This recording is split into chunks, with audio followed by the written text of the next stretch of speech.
The Turkish media revealed on Sunday that the Tunisian Ministry of Defense had signed a contract worth $80 million with the Turkish manufacturer of drones to purchase 3 Phoenix unmanned aerial vehicles, UAV.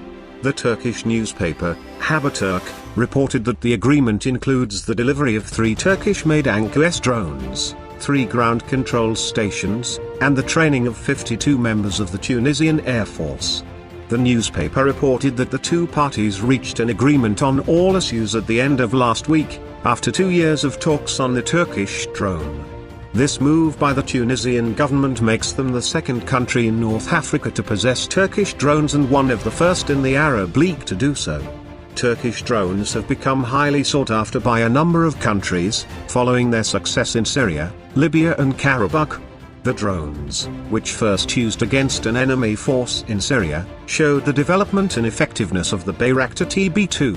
While Tunisia is not acquiring the Bayraktar TB2, they will have the Turkish-made Phoenix, which should give their air force a much-needed boost.